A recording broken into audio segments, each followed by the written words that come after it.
14ویں رات کے چاند کی طرح آپ کا چہرہ چمکتا تھا۔ ازہر اللون، کلیوں جیسا رنگ تھا، پھولوں جیسا نہیں، کلیوں جیسا۔ کلی کی رونق پھول سے زیادہ ہوتی ہے، کلی میں چمک پھول سے زیادہ ہوتی ہے۔ تو ازہر اللون، چمکتا چہرہ، کلیوں کی طرح کھلا ہوا۔ عظیم الحامہ، بڑا سر، شدید و سواد الشعر، سیاہ کالے بال۔ ان فرقت عقیقت فرق و الا فلا، مانگ کبھی نکالتے تھے کبھی نہیں نکالتے تھے۔ ازج الحواجب، خوبصورت کمان کی طرح آپ کی بھویں تھی۔ من غیر قرن، یہاں بال نہیں تھے، یہاں بال ہوں تو تھوڑے حسن میں کمی آ جاتی، یہاں بال نہیں تھے۔ اور ادعج، اشکل، احور، ابرق، انجل، یہ سب آپ کی آنکھوں کی صفات بیان ہو رہی ہیں۔ سب کا مطلب ہے کہ ایسی خوبصورت آنکھ اللہ نے کسی کی پیدا ہی نہیں کی تھی۔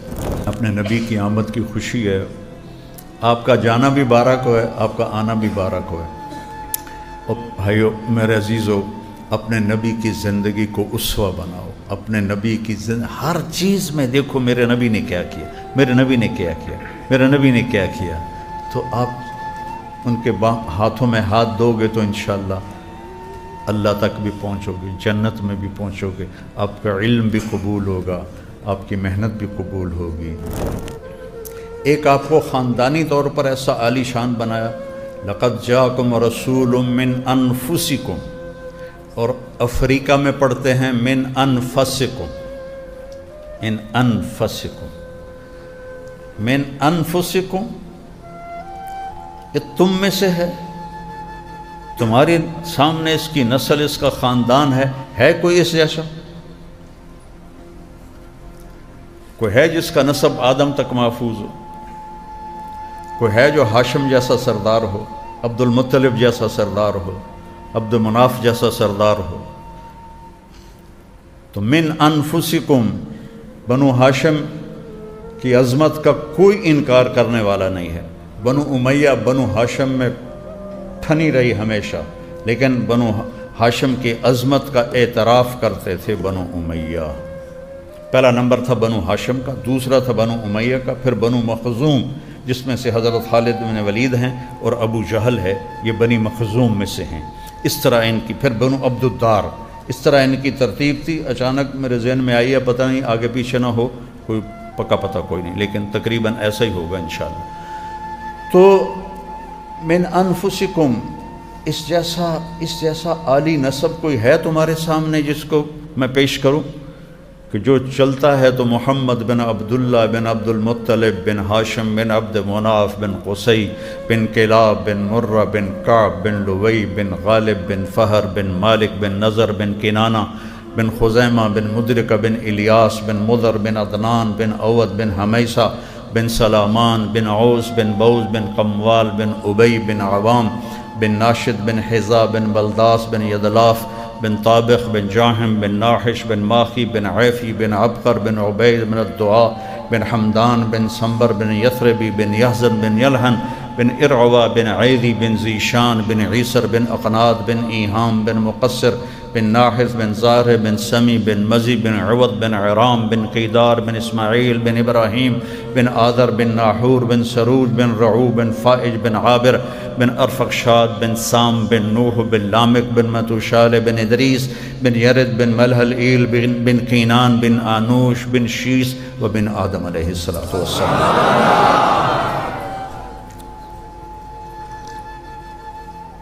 لقد جاءکم رسول من انفسکم۔ موریتانیہ گیا تو وہاں سنا من انفسکم۔ انفس ایسا نفیس کوئی ہے، ایسا حسین کوئی ہے، ایسا کوئی راج دلارہ ہے، ایسا کوئی 14ویں کا چاند ہے؟ یتلألأ وجہہ تلألؤ القمر لیلۃ البدر، 14ویں رات کے چاند کی طرح آپ کا چہرہ چمکتا تھا۔ ازہر اللون، کلیوں جیسا رنگ تھا، پھولوں جیسا نہیں، کلیوں جیسا۔ کلی کی رونق پھول سے زیادہ ہوتی ہے، کلی میں چمک پھول سے زیادہ ہوتی ہے۔ تو ازہر اللون، چمکتا چہرہ، کلیوں کی طرح کھلا ہوا۔ عظیم الحامہ، بڑا سر، شدید و سواد الشعر، سیاہ کالے بال۔ ان فرقت عقیقت فرق و الا فلا، مانگ کبھی نکالتے تھے کبھی نہیں نکالتے تھے. یجابر شعر وہ باندھا تھا کہ ہوا میں اڑے نہیں، ننگے سر جانا ہوتا تھا تو، لیکن عام طور پر آپ کے بال یہاں تک ہوتے تھے. ازج الحواجب خوبصورت کمان کی طرح آپ کی بھویں تھی. من غیر قرن، یہاں بال نہیں تھے. یہاں بال ہوں تو تھوڑے حسن میں کمی آ جاتی، یہاں بال نہیں تھے. اور ادعج، اشکل، احور، ابرق، انجل، یہ سب آپ کی آنکھوں کی صفات بیان ہو رہی ہیں. سب کا مطلب ہے کہ ایسی خوبصورت آنکھ اللہ نے کسی کی پیدا ہی نہیں کی تھی. آپ کی آنکھوں میں آنکھیں ڈال کے کوئی بات نہیں کر سکتا تھا. جب آپ ایسے دیکھتے تھے لوگ یوں ہو جاتے تھے، نہیں دیکھ سکتے تھے. آپ کے چہرے پر نظر نہیں پڑتی تھی سوائے ابو بکر اور عمر کے، باقی سب ایسے ہو جاتے تھے. انفسکم، ہے کوئی ایسا؟ سوا البطن والصدر، اے سینہ پیٹ دیکھو سے برابر تھا. ایسا نہیں کہ پیٹ سجے پاسے آپ کھبے پاسے. خاص طور پر مولوی کا پیٹ نکلا ہو تو بہت بری بات ہے. اس سے کھا کھا کے ڈھول بن جاندے ہیں. بھائی تھوڑا کھاؤ، کھانے کے لیے نہیں زندہ ہم. یہ کھانے تو اللہ جنت میں کھلائے گا. عیسیٰ علیہ السلام بارش، جیسے ابھی بارش ہو رہی تھی تو عیسیٰ علیہ السلام کے پاس تو ٹھکانہ ہی کوئی نہیں تھا. تو کہنے لگے یا اللہ، وہ ایک غار دیکھا، اس میں جانے لگے تو آگے شیر بیٹھا ہوا تھا. کہنے کہ یا اللہ تو نے شیروں کو ٹھکانہ دیا، ابن مریم کا ٹھکانہ ہی کوئی نہیں. کہا عیسیٰ ڈرو، گھبراؤ نہیں، جنت میں 400 حوروں سے تیرا کٹھا نکاح کروں گا اور 1000 سال تیرا جنتیوں کو ولیمہ کھلاؤں گا. یہ 1000 سال اس لیے نہیں کہ جگہ تھوڑی ہے، لوگ زیادہ ہیں تو واری واری ٹپ دے گئے تو لگ دے گئے تو 1000 سال لگ گئے. نہیں، سارے جنتی اکٹھے بٹھائے گا اور سب کو 1000 سال تک مسلسل کھلائے گا. نہ کھانے کے مزے میں کمی، نہ طلب میں کمی. پیو تو کھایا نہیں جاتا، کھاؤ تو پیا نہیں جاتا. وہاں کھاؤ بھی صحیح، پیو بھی صحیح. تاتاری جو تھے، یہ چنگیز خان کی نسل، یہ بدبخت کھاتے کھاتے کھاتے کھاتے جب ان کا پیٹ بھر جاتا تھا تو باہر جا کے الٹی کر کے سارا نکال دیتے تھے اور کہ پھر کھانا شروع کر دیتے تھے.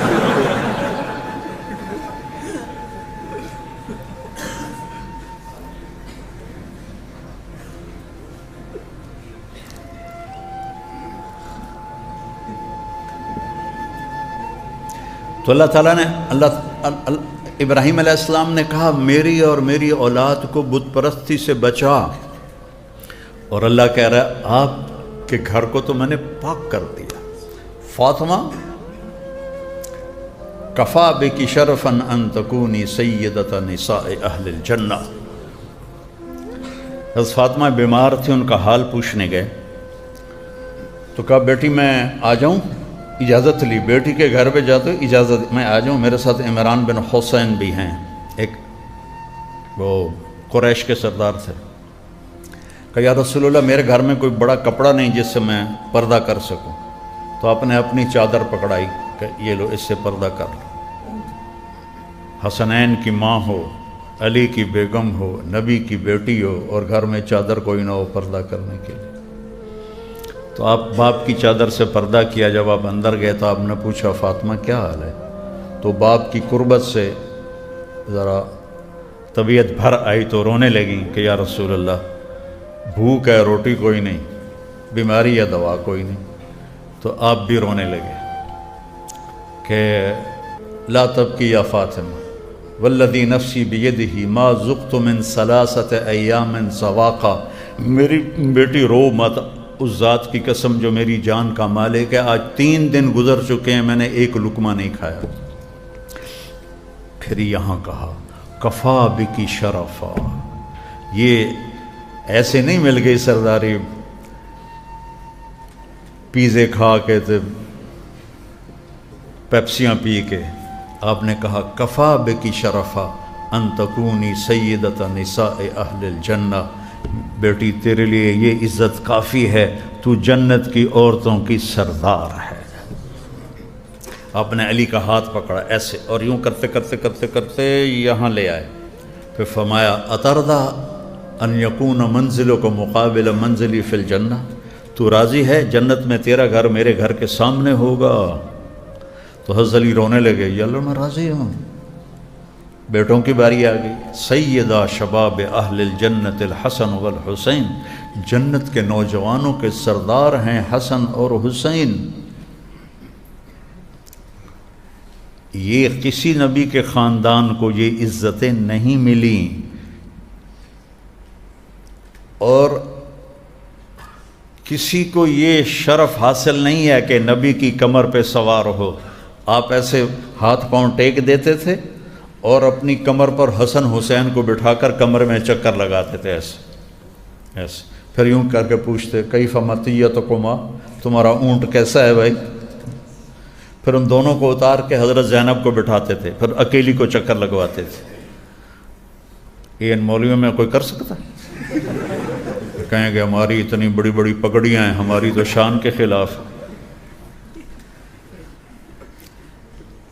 ایک دفعہ حضرت جابر اوپر سے آ گئے، انہوں نے دیکھا اتنی بڑی سواری، اتنی بڑی سواری، نعم المرکب۔ تو آپ نے فرمایا نعم الراکبان، سوار بھی تو بہت بڑے ہیں، سوار بھی تو بہت بڑے ہیں۔ اب نماز ظہر یا عصر تھی، مسجد میں باجماعت نماز پڑھاتے ہوئے بچوں نے چھلانگ لگائی حسن حسین، اور آ کر آپ کی کمر پہ چڑھ گئے۔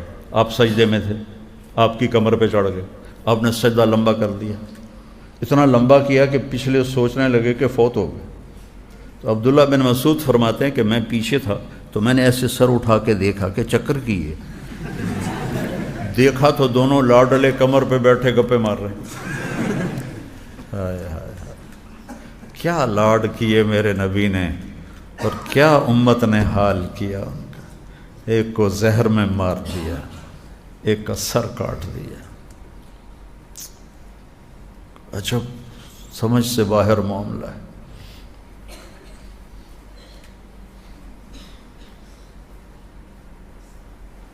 اللہ اکبر۔ تو حضرت عبداللہ بن مسعود نے ہاتھ آگے کیا ان کو پکڑنے کے لیے، تو ہمارے نبی نے یہاں سے دیکھا بغلوں سے کہ کوئی ہاتھ آ رہا ہے، تو آپ نے سجدے میں سے ہاتھ اپنا یوں کیا، نہیں چھیڑنا، جب تک بچے نہیں اترے آپ نے سجدے سے سر نہیں اٹھایا۔ پھر جب آپ نے نماز ختم کی تو دونوں کو اٹھا کے اپنی گود میں لے لیا، کبھی ابی ہما و امی لا تؤذوہما، میرے ماں باپ ان پہ قربان، انہیں کچھ نہ کہا کرو، انہیں تکلیف نہ دیا کرو، کیونکہ آپ کو نظر آ رہا تھا کہ کیا تکلیف آنے والی ہے۔